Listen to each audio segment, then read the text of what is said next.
Bonjour à toutes et à tous, je suis Marine Lefort, éditrice indépendante et vous écoutez Les Voix de la photo. Les Voix de la photo, c'est le podcast qui donne la parole aux professionnels du milieu de la photo et de l'image pour nous partager leur parcours, leur réussite, parfois leurs revers et nous glisser quelques conseils en chemin. Comme certaines ou certains le savent déjà, à côté de ce podcast, je suis éditrice indépendante spécialisée dans les beaux livres. Mon rôle consiste à organiser et accompagner chaque étape de la création d'un livre avec les différents intervenants du projet, de l'idée initiale jusqu'à la fabrication, en veillant à l'harmonie entre le contenu, l'esthétique et le message. Ce sont des projets qui me passionnent et dont je suis fière et j'ai décidé de vous en parler régulièrement dans ce podcast ou dans ma newsletter car je pense que cela peut intéresser de nombreuses personnes qui s'intéressent également à l'édition. Pour vous rappeler mon parcours en quelques mots, après avoir travaillé en tant qu'éditrice dans le groupe Beaux-Arts pendant 4 ans, je me suis lancée à mon compte en tant qu'indépendante et j'ai travaillé sur des livres complexes et ambitieux. Complexes par le nombre d'artistes qui interviennent sur les ouvrages, des ouvrages bilingues avec des directions artistiques pointues. J'ai coordonné par exemple un beau livre pour l'éditeur Gallimard à l'occasion des 30 ans de la résidence japonaise La Villa Kujoyama, aussi pour l'éditeur Fisheye pour la marque de haute joaillerie Bulgari, et pour l'éditeur The Ice Publishing. Comme vous pouvez désormais le deviner, cet épisode n'est pas un entretien habituel avec un professionnel du milieu de la photographie et de l'image, mais une discussion autour d'un livre. Et nous allons revenir sur la conception du livre d'artiste Tara, les artistes révèlent l'océan, réalisé en 2024 et édité par The Ice Publishing à l'occasion des 20 ans de la fondation Tara Océan. Aujourd'hui, nous sommes 3 autour du micro, Myriam, Vincent et moi-même. Car pour comprendre l'ampleur d'un projet collectif comme celui-ci, il est important de montrer les rôles et enjeux de chacun. Nous avons donc le commanditaire de l'ouvrage qui est représenté par Myriam, l'éditeur avec Vincent et la coordination avec moi-même. Myriam Thomas, tu es la directrice du pôle culture Océan à la fondation Tara Océan. Bonjour. Bonjour. Sur le site de Tara, on peut lire que tu travailles sur le partage de connaissances depuis 15 ans, avec pour objectif de lutter contre les prêt-à-penser et essayer de rapprocher tous les citoyens de l'océan. Est-ce que c'est juste ? C'est totalement juste, c'est la vocation du pôle. Et Vincent Marcilassi, tu es éditeur et cofondateur chez The Ice Publishing, qui est une maison d'édition. Dans ce podcast, on va parler de la maison d'édition, mais il y a aussi plein d'autres projets. Cette maison est dédiée à l'image, entre exploration photographique et engagement artistique. Elle a été lancée en duo avec Véronique Prugnot et j'avais pu interviewer le couple dans l'épisode 6 du podcast. Épisode que je vous conseille d'écouter si le sujet vous intéresse. Nous allons donc parler du livre et de sa réalisation, mais pour commencer, est-ce que vous pourriez vous présenter avec vos propres mots? Comment est-ce que vous parlez de votre profession quand vous devez présenter à des personnes qui ne vous connaissent pas? Peut-être Myriam ? Alors, parler de sa profession, moi j'ai un poste qui est assez singulier dans la fondation Tara et d'une manière générale, puisque je suis donc directrice du pôle culture de l'océan. C'est un pôle que l'on a créé il y a 3 ans. Bon, ça fait plus de 15 ans maintenant que je travaille pour Tara. J'ai toujours fait de la sensibilisation quand je suis arrivée chez Tara. J'ai changé de vie professionnelle totalement, tout en restant dans Tu faisais quoi avant ? Avant, je travaillais plutôt dans une culture de grands groupes. Et mon dernier job était chez Lagardère. Donc, rien à voir. Donc, vraiment dans la presse papier, édition aussi. Et quand effectivement je suis arrivée chez Tara, j'ai pris conscience très rapidement de toute la richesse de la matière qu'il pouvait y avoir au sein de la fondation, avec la plateforme scientifique La Goélette, avec tous les scientifiques qui sont autour, avec tous les sujets traités, et puis surtout avec l'enjeu et les problématiques qui étaient liées à l'avenir de la planète. Et voilà, l'intérêt que ça pouvait avoir de partager la connaissance. Donc l'essence vraiment de notre métier au pôle culture océan, c'est vraiment de partager la connaissance en utilisant tous les outils qu'on a sous la main. Alors effectivement, ça peut être de l'image, ça peut être de la photo, cela peut être du son, et puis ça peut être de l'édition, bien entendu. Et Vincent, comment est-ce que tu peux te présenter toutes tes casquettes ? Alors, moi, j'ai pas fait une partie de ma carrière chez Lagardère, mais j'ai fait une école de commerce et rapidement, j'ai bifurqué vers le monde des arts et de la culture et je dirais, enfin, où j'aime à dire que j'ai fait mes classes pendant une quinzaine d'années à l'Agence Vue, qui a été une école assez extraordinaire pour aller à la rencontre de l'importance du regard et de l'importance de l'engagement. Et en créant le label The Eyes, qu'on préfère appeler un label plutôt qu'une maison d'édition ou autre chose, le label The Eyes, on s'est avec Véronique Prugnot attaché à lier vraiment tous nos projets à une force de l'engagement, à utiliser la création pour porter des questions de société. C'est ce qu'on fait par exemple à travers la revue annuelle The Eyes qui chaque année traite avec une quinzaine d'artistes des questions de société importantes, qu'il s'agisse de l'exil, de la réparation, de la transidentité par exemple, ce qu'on fait avec un certain nombre de nos éditions, ce qu'on fait également avec des activités de conseil que l'on porte.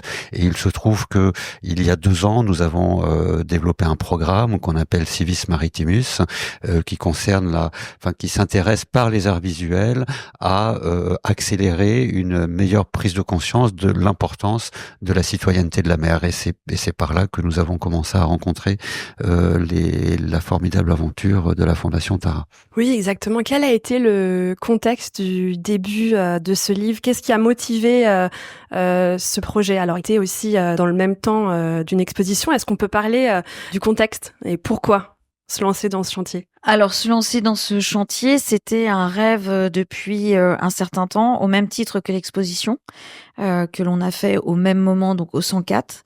La volonté de réunir dans un même support ou dans un même lieu tous les artistes qui sont passés à bord de Tara. Et là, pour le coup, la genèse a été vraiment le travail sur l'exposition et puis grâce à l'engagement de Vincent qui a cru tout de suite aussi à cette idée de faire un livre et surtout qui a mis en œuvre le fait de pouvoir faire le livre parce que on est quand même une petite équipe et que c'était difficile de gérer les deux en même temps. On trouvait effectivement extrêmement intéressant d'avoir un support édition qui est plus pérenne, bien sûr, que l'exposition, et surtout qui va garder en mémoire le travail de tous ces artistes, puisque dans le livre, on retrouve la totalité des artistes qui sont passés à bord de la Goélette pendant les résidences, alors que dans l'exposition, on n'en expose que 43 sur les 52 ou 53. Donc c'était extrêmement important, effectivement, c'était vraiment une magnifique opportunité de pouvoir avoir et l'exposition et le livre au même moment et que surtout aujourd'hui, quand nous on regarde ce livre, on se dit waouh, quelle chance d'avoir un support écrit et d'avoir tout ce travail qui est enfin mis dans un livre. Et quand vous avez pensé ce livre, vous l'adressiez à quel public ? Alors, comme l'exposition, l'idée du livre et l'idée de tous les supports de Tara, c'est s'adresser à tous les publics. L'idée n'est pas du tout ni dans l'exposition ni dans le livre de rester enfermé sur un public qui serait très captif. Bien sûr qu'on va l'avoir, ce public-là, mais que ça parle d'une autre manière aussi et que ça ouvre un nouveau regard et que le travail des artistes serve aussi à ça, à mettre en lumière et la science et les problématiques et les enjeux qu'il y a autour de l'océan aujourd'hui. Donc c'est vraiment un livre que l'on porte, c'est ça la force et la réussite de ce livre-là, et là pour le coup je vous en remercie tous les deux, c'est d'avoir réussi à trouver l'équilibre difficile pour arriver à intéresser tout le monde. Et ça, je pense que c'était le plus gros des challenges, de pas trop rendre les choses très faciles en lecture, mais de garder quand même ce regard artistique, vraiment, de porter toute l'histoire qu'il y avait derrière, parce que ces résidences artistiques, elles sont très singulières, puisqu'elles sont à bord de Tara, et que c'est des résidences qui bougent beaucoup, hein. Elles bougent les lignes de beaucoup de choses, elles bougent les lignes de l'artiste entre le moment où il part et le moment où il revient, et donc arriver à le rendre vivant dans un livre, voilà, je pense que le challenge est réussi.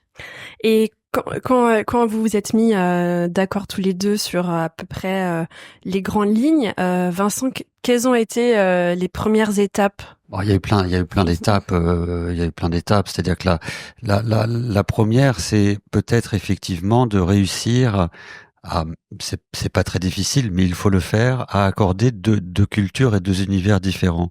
Celui de la Fondation Tara, qui a son expérience et son tracé, son chemin, ses habitudes, et celui d'un éditeur de beaux livres entre guillemets, de livres d'artistes, qui a plus l'habitude, non pas du champ de la culture scientifique, mais du champ de la culture artistique, et de s'accorder. Alors encore une fois, ça n'a pas été difficile, mais c'est un peu ça, je crois, la première étape pour réussir à se dire, ok, on n'est pas ensemble par hasard, on est ensemble parce qu'on a une communauté de vues, même si on a des méthodes ou des approches différentes. Et une fois cette première étape facilement traversée, ensuite on commence à explorer. Alors c'est là que on est presque rentré ensuite dans le plus difficile, parce que comme le soulignait Myriam, il y a en tout une 50aine d'artistes qui sont montés à bord de cette goélette, 50 expériences de vie différentes, 50 écritures artistiques différentes, 50 façons de voir l'océan différemment, sur une douzaine d'expéditions en mer différentes. Donc tout ça fait un maelstrom énorme auquel il faut donner de la cohérence. Et comme le disait Myriam, de la cohérence pour un public qui le plus large possible, qui doit être capable de lire, de percevoir une colonne vertébrale dans ce projet.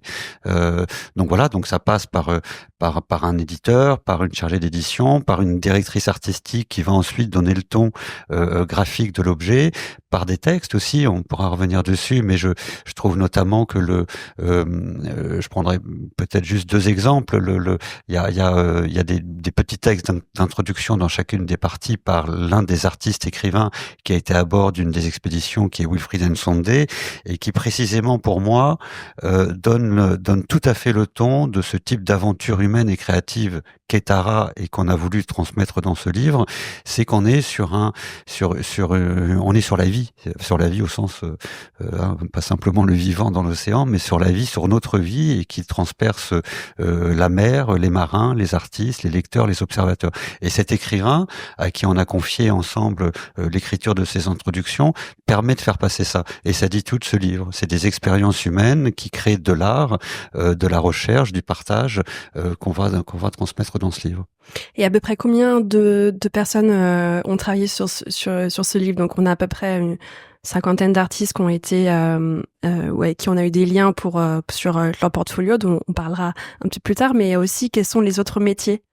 Je les connais bien, mais c'est intéressant. Alors, il y a encore une fois, là, il y a on va dire deux équipes, hein. Il y a une équipe Tara et une équipe The Eyes, hein. Dans l'équipe Tara, il y a qui était beaucoup l'équipe, Myriam en parlerait mieux que moi, mais qui a été beaucoup l'équipe de l'exposition, hein, puisque c'est pas le catalogue de l'exposition, on pourrait y revenir, c'est quelque chose d'important, mais malgré tout, c'est très inspiré par l'expérience et la colonne vertébrale de l'exposition.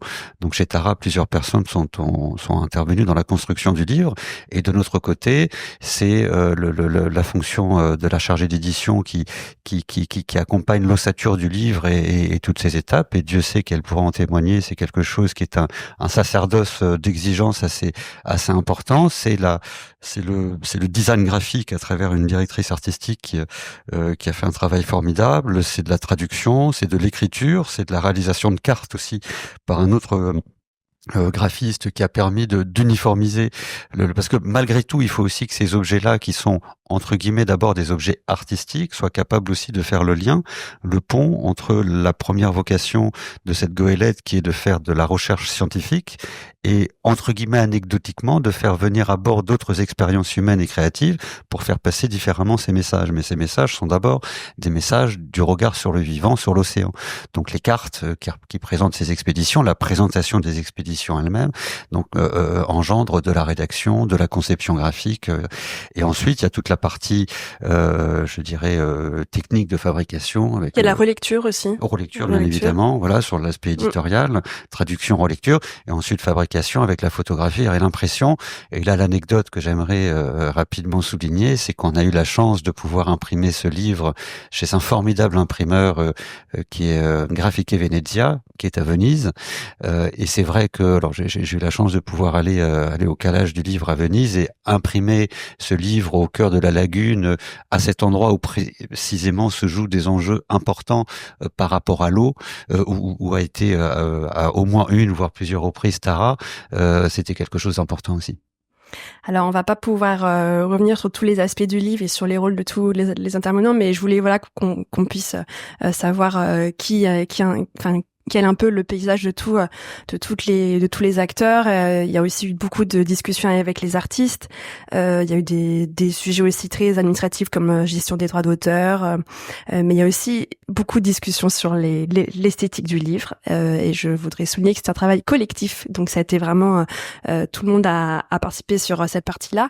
Et je voudrais qu'on revienne sur la construction, sur comment il a été sur son sommaire, enfin il est en 3 parties.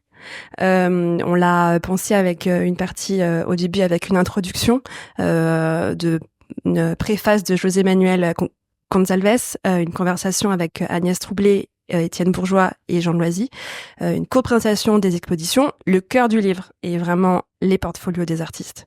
Et la dernière partie, on a les traductions des textes, les biographies des artistes et les crédits. J'aimerais qu'on parle de l'objet aussi. Pourquoi ce papier, pourquoi cette couverture, pourquoi cette reliure? Vincent, je pense que pourra nous en parler. Et la direction artistique a été menée par Ghazal Fodjani. Ce type d'objet a évidemment une incidence de forme qui est très importante.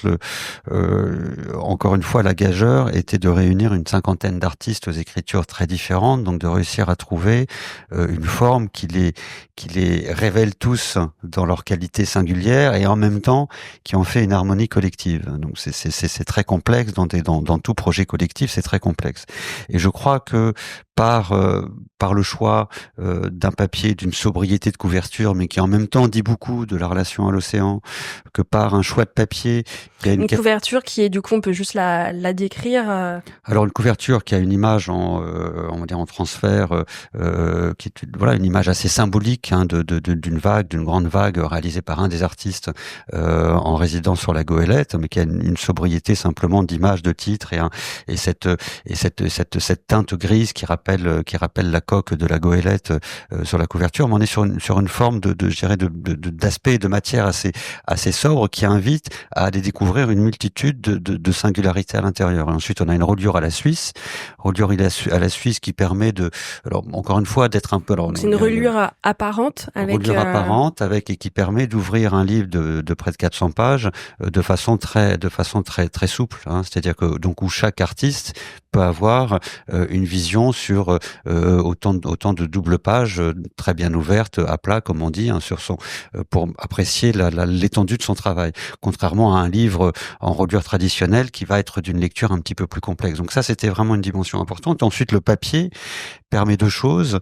Il permet d'avoir une forme de chaleur, de douceur et de chaleur qui rappelle cette dimension du vivant, qui était importante, et aussi d'avoir une uniformité d'impression, de qualité d'impression, qui va, alors pour prendre quelques exemples, qui va dans la photographie, qui va du noir et blanc très très très profond de Salgado à de la couleur de Sylvain Cousinet-Jacques qui est très très coloré. Donc il y a déjà un spectre de photographie très étendu, mais il y a aussi les arts plastiques qui vont créer du dessin, de la peinture, d'autres formes qu'il faut imprimer aussi avec le même niveau de qualité et la même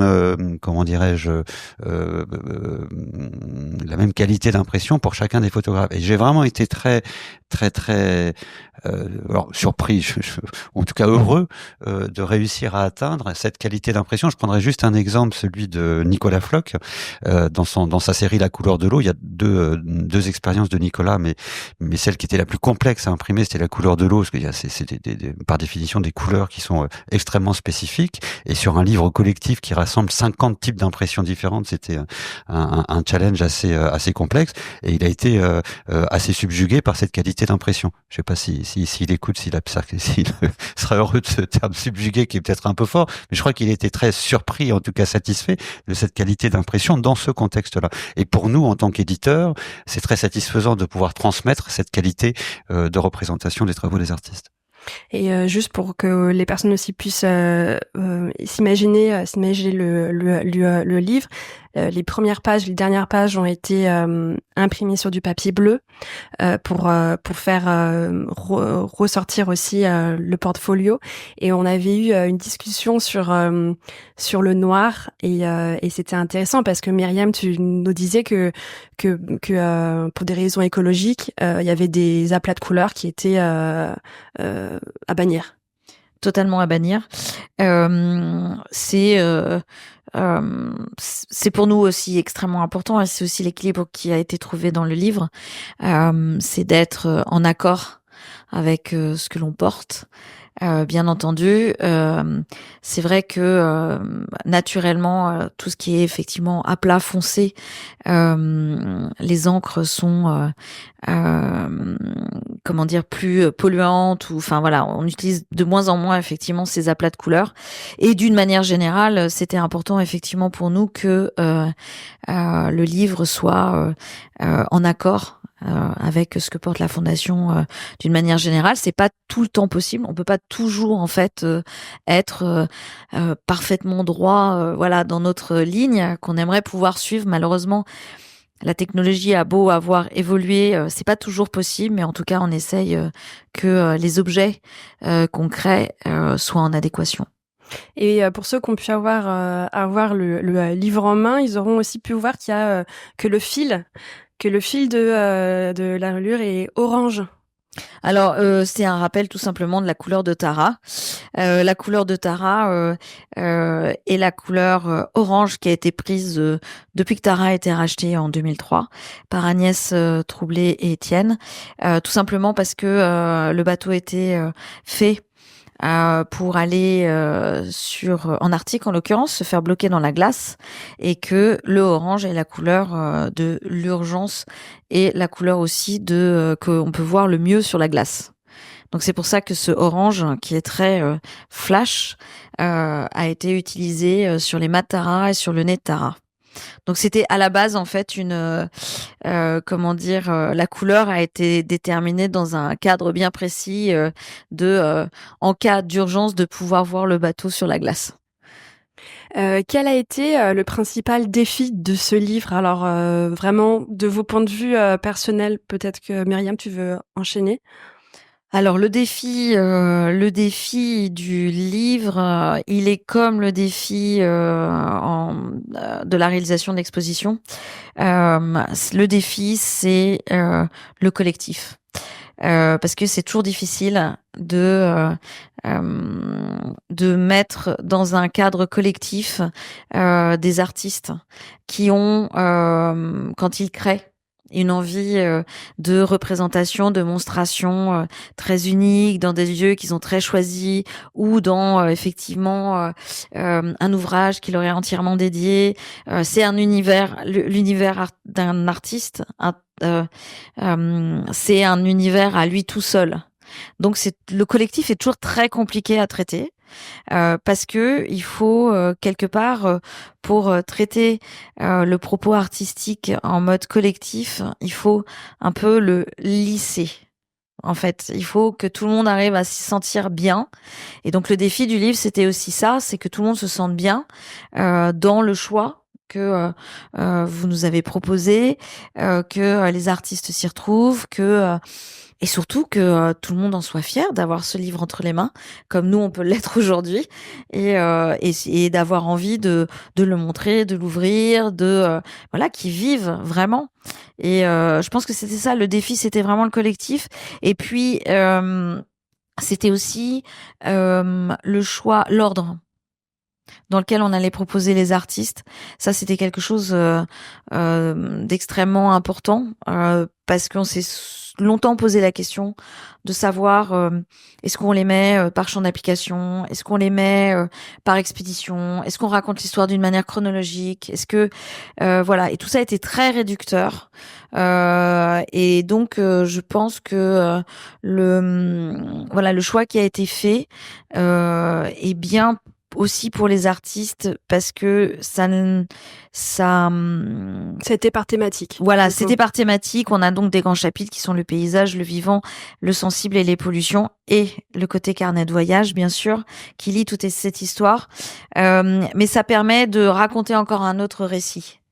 Voilà. Et ça, c'était important que ces chapitrages sont extrêmement importants dans le livre pour raconter vraiment ce qui porte ces artistes et les piliers aussi que la fondation porte. Parce que ce regard artistique dans le cadre de la fondation, c'est bien sûr des œuvres et une production artistique par les artistes, mais c'est aussi un autre regard de l'océan. Et ça, c'est vraiment l'essence en fait du pourquoi des résidences artistiques sur Tara.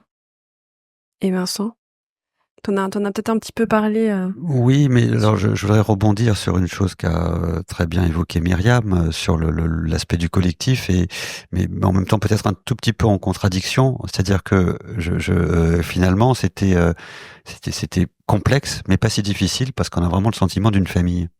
À travers tous ces artistes qui se connaissent pas forcément tous, mais il y a vraiment le sentiment d'une famille. Et je prendrai l'exemple d'une phrase d'Agnès qui est écrite sur une partie du bateau qui est représentée par le photographe Spencer Lowell qui a écrit Tara je vous aime, et puis avec une petite flèche Tara je t'aime.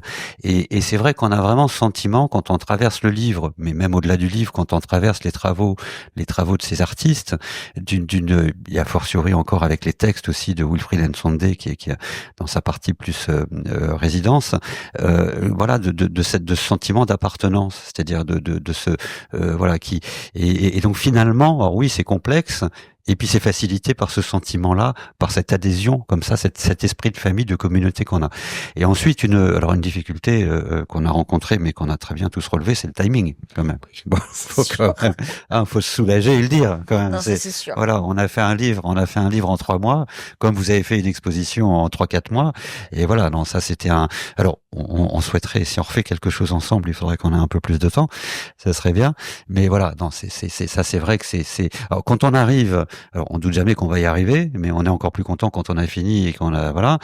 Mais quand on arrive à entre guillemets, je le dis en toute modestie pour nous tous, à un si beau livre, avec aussi peu de temps et autant d'artistes, autant de choses, autant de contraintes à prendre, et que par chance, je touche du bois, qu'il n'y a pas d'erreur, qu'il n'y a pas de problème, c'est formidable. Et bon, et qu'on arrive. Et la dernière chose aussi que je voudrais peut-être ajouter par rapport à ça, c'est que je crois qu'on a réussi, en ayant inconsciemment ou indirectement l'intention, à faire un objet universel qui raconte Tara, qui parle d'artistes X ou Y, mais qui au-delà dépasse tout ça et crée alors pour nous, par exemple, le Civis Maritimus, à travers cette réflexion sur la citoyenneté de la mer, c'est très important, c'est-à-dire de réussir à faire quelque chose, quelque part, qui nous dépasse tous et qui nous amène plus loin, et Tara, et Zia, et nous tous, vers une réflexion universelle sur cette question de la citoyenneté de la mer. Est-ce que ce que tu dis sur le fait qu'on sent que c'est une famille, c'est vrai moi, avec tous les échanges que j'ai pu avoir aussi avec les artistes, c'est quelque chose qu'on sent, parce qu'en fait, ils ne se connaissent pas tous, c'est-à-dire qu'ils sont, voilà, partis à des moments différents. C'était l'exposition au 104 et ce livre, en fait, c'était l'endroit où ils se retrouvent, mais ils ne se connaissaient pas. Moi, il y a des liens que je peux voir entre certains artistes sur des projets. Moi, du coup, ce que j'ai trouvé aussi intéressant, et ce qui ne se fait pas toujours sur des projets collectifs, c'est que chaque artiste a été contacté et chaque artiste a validé son portfolio. Chaque artiste a vraiment été aussi acteur, enfin, il a aussi eu son mot à dire. Ce qui a aussi fait la complexité du livre, mais ce qui a aussi fait que tous les artistes étaient ravis de cet objet. Enfin, en tout cas, moi, c'est ce que j'ai reçu. Je sais pas s'il y a eu des retours que vous avez pu avoir d'artistes ou lecteurs ou de scientifiques sur le livre. Alors, scientifique, moi je saurais pas dire, peut-être que toi Myriam te l'aura. En revanche, moi je voulais raconter l'anecdote on a fait une signature au 104 au moment de la sortie du livre, où une dizaine d'artistes sont venus. Alors, la plupart, j'espère que c'était pas par politesse, mais ont été ravis du livre. Mais ce qui était très intéressant aussi, pour prolonger ce que tu viens d'évoquer, c'est que beaucoup se rencontraient pour la première fois et échanger leurs expériences. Et ça, c'est très intéressant quand tu arrives à faire communauté. Alors, on parle de famille, mais de communauté comme ça, de réflexion, d'expérience artistique, avec un artiste sonore qui parlait avec un plasticien, qui parlait avec un photographe, qui parlait avec une cinéaste. Voilà, bon, et qui ont eu la même expérience dans un même endroit d'une 50aine de mètres carrés ou d'une 100aine de mètres carrés. Je sais plus exactement combien fait le bateau, enfin 30 mètres. C'est vraiment intéressant. il y a quelque chose quand on parle effectivement du lien de toute cette famille des Taranautes, hein, puisque cette famille a un nom, les Taranautes. C'est vraiment la genèse de toute l'histoire. C'est-à-dire que ce bateau s'appelle Tara parce que c'est la maison de Scarlett O'Hara dans Autant n'emporte le vent. Et la maison de Scarlett O'Hara s'appelle donc Tara et c'est la maison où on le revient toujours. Et en fait, nous, on a pour habitude, quand on est à l'autre bout du monde et que on retrouve Tara pour des escales ou quand on le voit arriver de loin, on est vraiment très très loin de la maison et là on voit Tara arriver, on se dit la maison arrive en fait. Donc c'est ça aussi qui crée le lien, c'est que ce bateau pendant un certain moment pour les artistes, c'est leur bulle, leur maison. Voilà. Et donc une fois qu'on a vécu ça une fois, c'est la maison, on revient toujours. Voilà. Et c'est pour ça aussi que ce sentiment de cohésion est très fort parce que c'est des moments c'est des résidences où le moment humain est aussi très fort. Hein, c'est un huis clos. C'est pour certains des artistes des personnes qui n'ont jamais embarqué sur un bateau. Donc ça veut dire que le corps doit s'adapter au mouvement perpétuel, l'esprit de la même manière. Donc il y a beaucoup de choses qui sont marquantes dans ces résidences et c'est pour ça que même des années après, ils en parlent encore d'une manière comme si ils avaient débarqué il y a quelques jours parce que c'est des moments qui sont très marquants. Voilà. Quoi qu'il arrive, un moment sur ce bateau est vraiment particulier. Et puis aussi parce que ce huis clos regroupe vraiment des personnes qui ne se connaissent pas, qui vont apprendre à se connaître. Sur une résidence artistique, c'est 15 jours, un mois, et qui vont lier des liens vraiment très forts, très rapidement, par la promiscuité, tout simplement. Et donc, il n'y a pas que des artistes à bord. Non, juste, voilà, c'est ça. C'est vraiment les membres d'équipage, les scientifiques, les correspondants de bord, les ingénieurs océanaux et l'artiste, puisqu'en fait, les artistes embarquent toujours. Il n'y a qu'un artiste à bord. Il n'y a jamais deux artistes au même moment. Donc, et un artiste. Et donc, voilà, c'est 14 personnes vont apprendre sur un espace-temps de 15 jours à un mois à vivre ensemble sans avoir vraiment de porte de sortie. Donc forcément, ça crée, c'est très marquant humainement. Et est-ce que tu as eu des retours sur le livre Alors sur le livre, on est tous très très fiers. Hein, voilà, à toutes les occasions, on a un livre et on le montre parce que c'est voilà, c'est vraiment le résultat de beaucoup d'années où on a été souvent frustrés parce que pas les moyens de porter les résidences artistiques, pas les moyens de faire forcément les expositions à la sortie de chacune des missions comme ça aurait dû l'être, mais l'histoire ne s'est pas faite comme ça et on sait tous que voilà, le nerf de la guerre reste les aspects financiers, ça c'est très clair. Donc on est très fiers. On est très fiers de pouvoir et aussi ça nous en fait, même si on a vécu toutes ces résidences, ça nous rappelle le chemin accompli depuis le début et l'évolution aussi qu'il y a eu dans les résidences artistiques. Voilà, c'est au-delà de c'est important pour les personnes qui vont le lire parce qu'on montre effectivement ce travail artistique et puis tous les enjeux et problématiques que l'on peut porter dans le livre. Et pour nous, on a enfin entre les mains ce dont on rêvait, qui était de dire, voilà, ces productions artistiques, ces artistes, on a pu enfin leur consacrer un livre. Ils sont tous là et ils font partie justement de cette grande famille de Taranautes et ça c'est peut-être parce que maintenant on a 20 ans qu'on trouve que voilà, on pouvait certainement pas, on l'aurait pas porté de la même manière avant, mais à 20 ans, ce qui est très jeune en demeurant, voilà, on est très fiers d'avoir réuni que vous nous ayez donné l'opportunité voilà, de réunir tous ces artistes. C'est vraiment un support et les artistes sont très heureux. Étienne est voilà, très heureux aussi, Agnès, enfin tout le monde. J'ai vraiment pas entendu quelqu'un me dire ça aurait-tu être ça aussi ou comme ci ou comme ça. Là, tout le monde a plaisir à reprendre le livre, le refeuilleter, à lire, à prendre les textes, même si c'est une histoire qu'on connaît déjà. Myriam, je pense que ça peut être intéressant que tu nous dises si tu aurais des idées pour des personnes qui se posent la question d'avoir un livre pour une fondation d'entreprise, pour une fondation, pour une association. Voilà, est-ce qu'il y aurait avec ton expérience de cet ouvrage Je vais pas dire que c'est un conseil, mais en tout cas, c'est de là où moi je pars toujours, que ce soit pour une exposition ou un livre, c'est de se dire au moment où la personne qui aura lu le livre va le fermer, au moment où le visiteur va sortir du lieu d'exposition, qu'est-ce que je veux faire passer avec ces outils, qu'est-ce que je veux qu'ils retiennent. Voilà. Si j'ai pas de bonne réponse à cette question-là, pour moi, c'est que ça a pas de sens. C'est-à-dire qu'on peut faire plein de choses pour se faire plaisir. C'est génial. Hein. Moi, j'aurais les moyens de le faire. Je ferais plein de choses qui ne servent absolument à rien. Mais je pense qu'aujourd'hui, un support comme l'édition, et pourtant, l'édition, c'est difficile d'être éditeur. C'est difficile de s'engager justement, très clairement, dans ce type d'ouvrage. Parce que il y a pas de vérité sur ce type d'ouvrage. Ça, voilà, parce que c'est un peu décalé.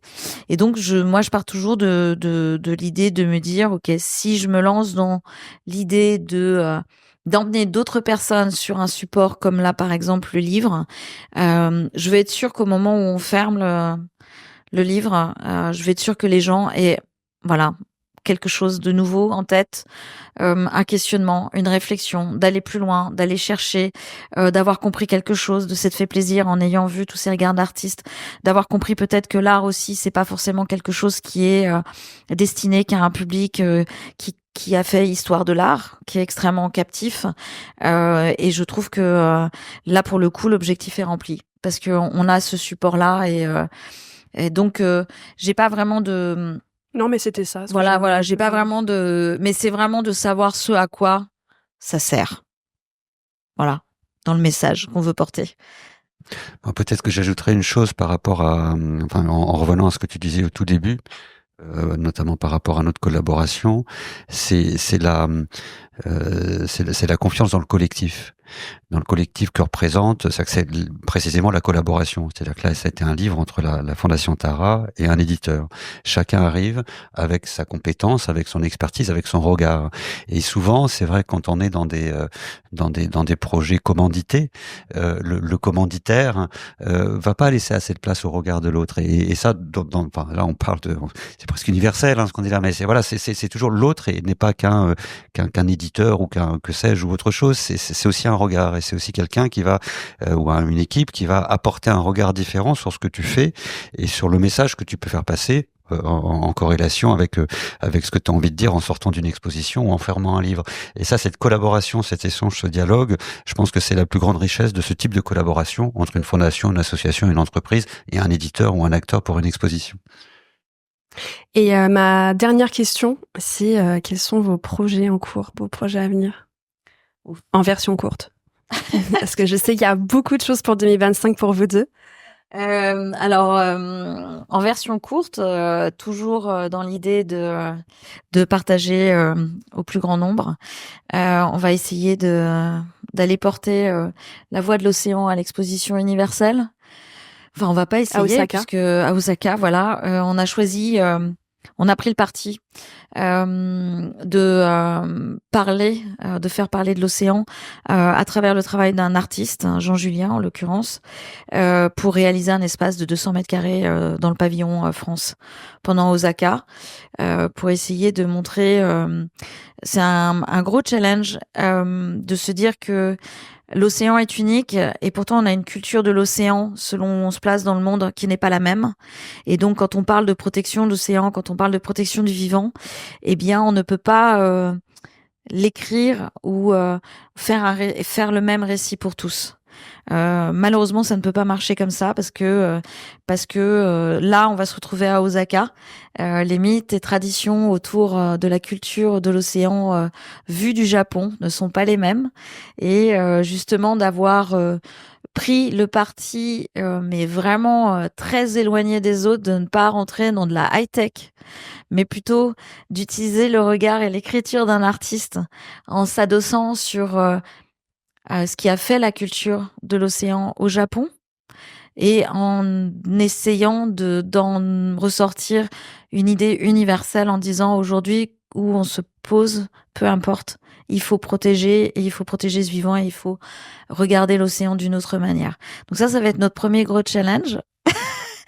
Et qui va s'adosser en fait au sommet pour l'océan qui va y avoir à Nice, l'UNOC, la conférence des Nations Unies pour l'océan qui se tient en France en juin, qui est juste après en fait le moment où on va être à l'Expo universelle. Et là pour le coup, on va rentrer vraiment dans un travail de plaidoyer auprès des politiques, auprès des décideurs, autour de quelles sont les grandes décisions à prendre autour de l'océan. Donc ça va vraiment être aussi un autre challenge puisque on va garder quand même comme ligne directrice sur cette année jusqu'à décembre vraiment le travail artistique pour passer un certain nombre de messages. Osaka, quand on va être à l'UNOC au sommet, il y a la Biennale de Nice au même moment, donc on a une grosse exposition aussi. Et puis après, quand on va rentrer en septembre, il y a la Biennale Photoclimat qui a lieu en septembre. Le sujet sont les glaciers et les pôles. C'est l'année des glaciers. Tara Polar Station portera un pilier de recherche, bien sûr, qui sera l'Arctique. Donc on va aussi travailler avec des artistes pour porter, là pour le coup, pour rendre un peu plus proche de nous l'océan Arctique et expliquer le rôle essentiel qu'il a dans le climat. Donc voilà, plein de projets autour de l'artistique, mais toujours pour porter vraiment des enjeux et des problématiques pour, on espère, faire une petite étincelle dans l'esprit de chacun. Alors moi du coup j'ai une année beaucoup plus calme. Non, moi je prendrais juste un exemple pour rester sur ces thématiques de l'océan et du vivant. Nous créons en septembre prochain un parcours d'art visuel en Occitanie qui va tourner autour de cette question du vivant, mais pour le coup considéré dans un sens plus large. En réalité, qu'est-ce qui nous rend vivants aujourd'hui? Donc c'est la question du vivant biologique et scientifique, mais c'est aussi cette question du vivant patrimonial, historique, culturel, sociétal. Voilà, donc on va s'intéresser à toutes ces questions-là sur un parcours dans différents lieux du patrimoine en Occitanie. Merci. Pour conclure cette discussion, je voulais juste préciser que c'est ce genre de projet qui représente pour moi une synergie parfaite entre l'art, l'édition et l'engagement environnemental. Et voilà, donc j'étais ravie de participer à ce bel ouvrage. Merci Myriam et Vincent pour cette collaboration et merci à vous qui nous écoutez, en espérant que cet épisode vous ait donné un éclairage inspirant sur les coulisses de la création éditoriale autour du livre Tara, les artistes révèlent l'océan. Merci beaucoup. Au revoir. Au revoir. Au revoir. Merci d'avoir écouté Les Voix de la photo.